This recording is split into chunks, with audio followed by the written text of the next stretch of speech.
Comrade সভাপতি, মঞ্চে উপবিষ্ট আমাদের পার্টির রাজ্য কমিটির সম্পাদক তথা পলিট ব্যুরো সদস্য কমরেড মোহাম্মদ সেলিম, কমরেড দেবলীনা এক্ষুনি আপনাদের সামনে বক্তৃতা করলেন, আমাদের জেলার সেক্রেটারি, আমাদের জেলার এক প্রাক্তন সেক্রেটারি এবং বর্তমানে রাজ্য কমিটির সদস্য কমরেড অজিত পতি, মঞ্চে উপস্থিত অন্যান্য রাজনৈতিক সহযোদ্ধাগণ, আমার মায়েরা, বোনেরা, ভাইরা এবং বন্ধুগণ,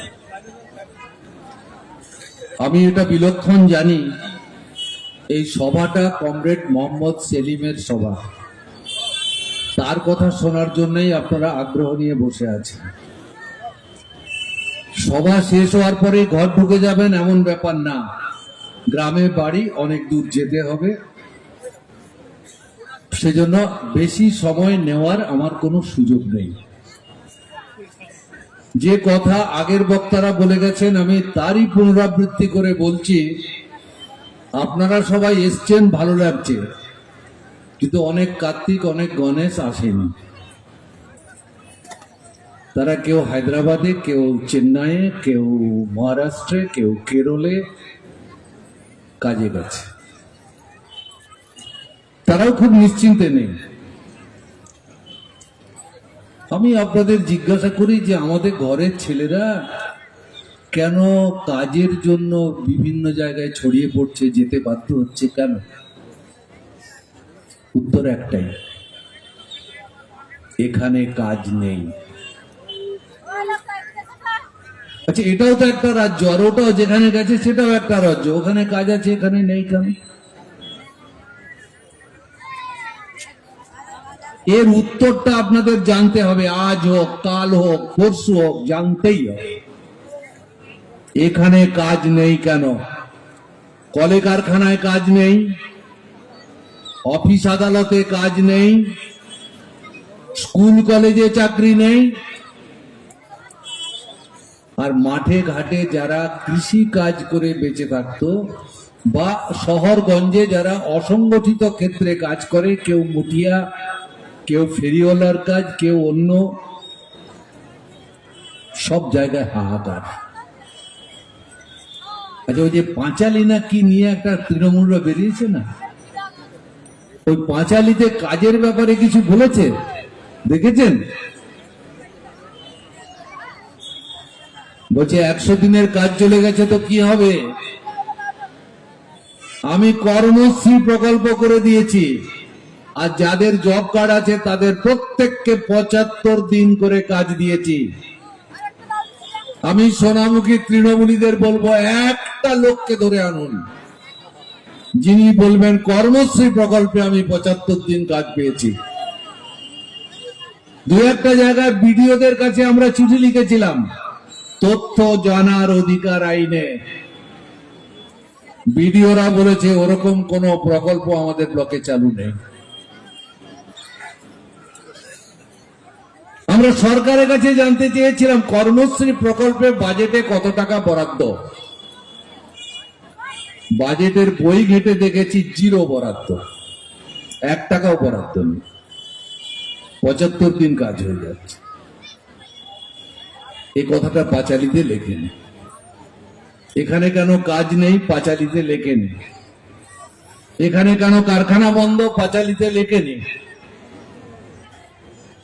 আর অন্য সব রাজ্যের থেকে আমাদের রাজ্যে যারা খেটে খায় তাদের মজুরি সব থেকে কম, এটাও পাঁচালীতে লেখেনি। ওটা মানুষ ঠকানোর পাঁচালী, গান বাজনা মাইক নিয়ে আর পাঁচালী নিয়ে বেরিয়ে যাচ্ছে আর গিয়ে মিথ্যাচার করছে। কেমন আছেন আপনারা, কেমন চলছে পঞ্চায়েত, কেমন চলছে মিউনিসিপ্যালিটি, আমাকে বলতে হবে। একটা মিউনিসিপ্যালিটি আছে, মিউনিসিপ্যালিটির মিটিং হয় না, মাসে একটা মিটিং হওয়ার কথা হয় না। যারা এখানে কাজ করতে করতে অবসর নিয়েছেন, পেনশন পান, তাদের পেনশন বন্ধ, 13 মাস বন্ধ। যারা ক্যাজুয়াল ওয়ার্কার আছেন, এই মিউনিসিপ্যালিটিতে কাজ করেন, তারা 7 মাস 8 মাস 9 মাস বেতন পাচ্ছেন না। 100 দিনের কাজের মতোই কাজ চলে গেছে, আপনার মজুরি চলে গেছে, বকেয়া মজুরি আর পেলেন না। যারা চুরি করেছিল, যার জন্য কাজ চলে গেছে, তাদের জেল হয়নি, জরিমানা হয়নি, বুক ফুলিয়ে ঘুরে বেড়াচ্ছে চোরের দল। মিউনিসিপ্যালিটি তাই। গায়ের দিকে রাস্তা খারাপ হয়েছে, এক ঝুড়ি মোরাম দেওয়ার ক্ষমতা পঞ্চায়েতের আছে? নেই। পঞ্চায়েত এখন তোলাবাজি করা ছাড়া আর কোনো কাজ করতে পারে না। তোলাবাজিটাই উন্নয়ন। যারা তোলাবাজি করছেন তার 1 তলা থেকে 2 তলা হচ্ছে, 2 তলা থেকে 3 তলা হচ্ছে। একদমই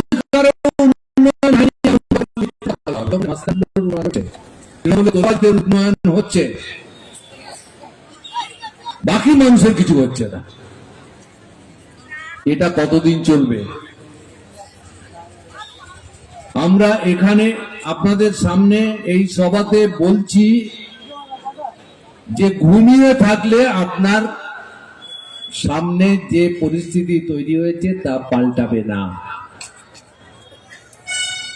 একদল মানুষ এই পরিস্থিতি আপনার সামনে তৈরি করেছে। হু হু করে জিনিসের দাম বাড়ছে। সরকারকে যদি বলেন, বলে আমাদের কিছু করার নেই। পেট্রোলের দাম বাড়ছে, ডিজেলের দাম বাড়ছে, রান্নার গ্যাসের দাম বাড়ছে, কিছু করার নেই। তো গ্যাস কোম্পানি বাড়িয়ে দিচ্ছে, তেল কোম্পানি বাড়িয়ে দিচ্ছে, রাসায়নিক সারের দাম বাড়ছে, সরকারের কিচ্ছু করার নেই। নাকি রাসায়নিক সারের কোম্পানি আছে, ওষুধের কোম্পানি দাম বাড়াচ্ছে, তাই ওষুধের দাম বাড়ছে। আমার প্রশ্ন, তাহলে তুমি নরেন্দ্র মোদী ওখানটায় বসে আছো কেন?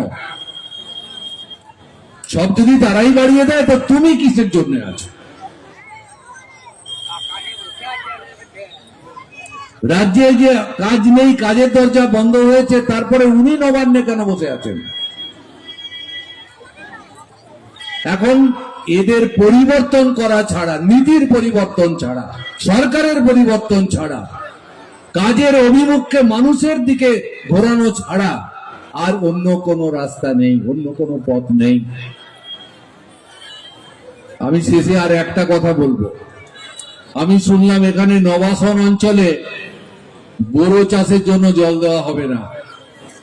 আপনারা শুনলে অবাক হবেন, যতদিন তৃণমূল কংগ্রেসের সরকার এসেছে কংসাবতী প্রকল্প থেকে ততদিনই বোরো চাষে জল দেওয়া বন্ধ।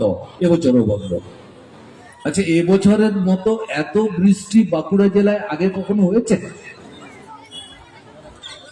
সর্বোচ্চ বৃষ্টি হয়েছে এবছর। 2 মাস আগে নোটিশ জারি করে বলে দিয়েছে বোরো চাষে জল দেওয়া হবে না। কংসাবতী প্রকল্প কিসের জন্য? কেন জল দেওয়া হবে না? আর নবাসনে এদের এখানে বোরো চাষে জল দেওয়া হবে না কেন? নবাসনে কি অপরাধ? যা খুশি করে চলেছে। এর প্রতিবাদ সবটা যেভাবে হওয়া উচিত হচ্ছে না, কারণ আমরা নিজেরা বাঁচার তাগিদে একজোট নই। কাজের জন্য আমরা সবাই একসঙ্গে যেতে পারবো না কেন? তফসিল হোক, আদিবাসী হোক, হিন্দু হোক, মুসলমান হোক, আমরা একসাথে লড়তে পারবো না কেন? জিনিসের দাম কেন বাড়ছে এই কথাটা সবাই একসাথে বলতে পারবো না কেন? পশ্চিমবাংলায় মজুরি সব থেকে কম কেন এই কথাটা বলতে পারবো না কেন?